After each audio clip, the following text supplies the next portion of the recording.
In this video, we're going to print our individual drum instruments to their own tracks within Pro Tools. So we're happy with our drum programming performance, and we're excited to use all the cool plugins we have in the mixing stage. So we're going to go ahead and set that up. The first thing we need to do is identify how many tracks we're going to need to insert into our session. Stephen Slate drum samples are stereo drum samples, so each channel we create will be a stereo channel. We've used the kick snare, tom 2, 3, 4, our hi-hats, our crash, our energy room, and Stephen Slate drum room. So we didn't use the Splash China channel, the ride channel, or tom 1. But if you did in your session, you want to make sure that you add those tracks as well. So I know I need 9 stereo audio tracks. So I'm going to go ahead and do that now. I'm going to go to Track, New, 9 stereo audio tracks, and click Create. Now I'm going to go ahead and name those now. We've got our kick, snare, tom 2, tom 3, tom 4, our hats. We have the crash channel, the energy, and SSD rooms. So there we go. We've created our 9 stereo tracks in our session. Now the next thing we need to do is route our drums out of our plugin. Now if you're using a different virtual instrument, chances are that the configuration will be in your mixing channel or your mixing interface at the bottom underneath the faders. And you'll be able to route your drums using that configuration. But before we do that, we need to make sure that we reset our out map in Stephen Slate Drums Contact Player and make that default. And that's actually going to create outs for each of our drums that we can easily send into Pro Tools. There's only one routing behavior in this plugin to look out for. The Stephen Slate Drums user manual actually states to please note that the kick drum always stays in the instrument channel. So what we're going to do is set the kick up to send to NA 1 and 2, basically using it as a bus. So that way when we want to print our kick drum, we can route it into its own track. And I know that sounds a little strange, but you'll see once we start routing into our Pro Tools session that there's not an option to route the kick channel in. So I go to my next, and we have the snare 1, snare 2.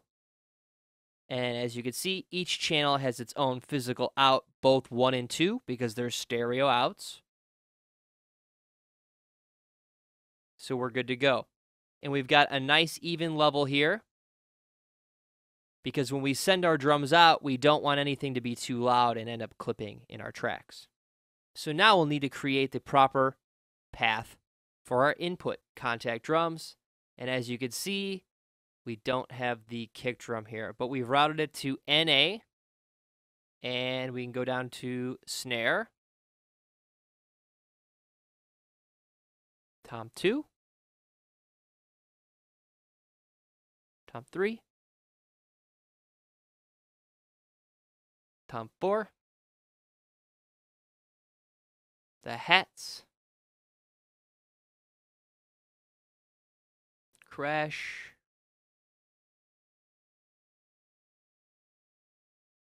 energy, and SSD room.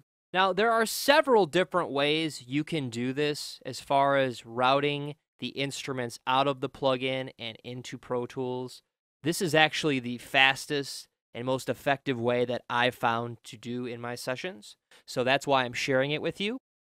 Okay guys, so we're ready to print our tracks and start recording. I do want to mention that what we're hearing is what it's actually going to sound like when we're done, because we are now monitoring through the audio tracks. But we're going to get a chance to listen to the entire final drum track from beginning to end. So let's go ahead and get this started.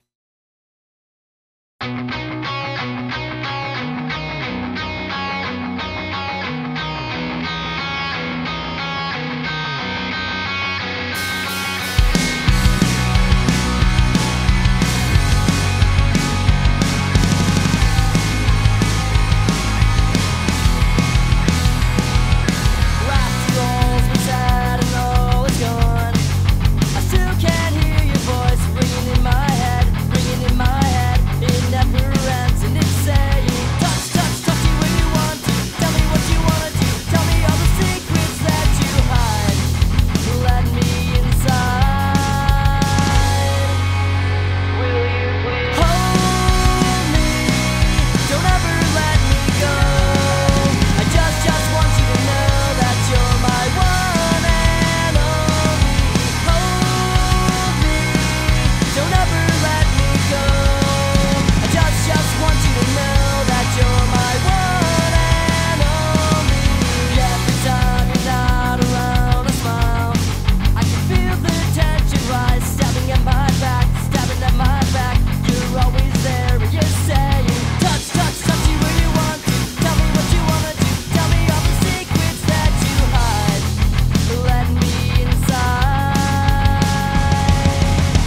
So there's our drum tracks. And we know we were successful because we've got waveforms in each one of our audio tracks. So we successfully printed that virtual instrument.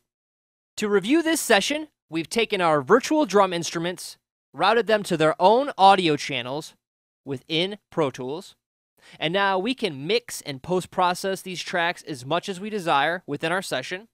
And we're also no longer dependent on having the virtual drum plugin. So if we take this session elsewhere, say to a friend's house or a local studio, they don't need to have the plugin to have our great drum tracks. I've had a great time making this video series. I hope you've had fun. I hope you feel inspired. I hope you want to be creative. And I wanted to extend my gratitude. So once again, thanks for watching.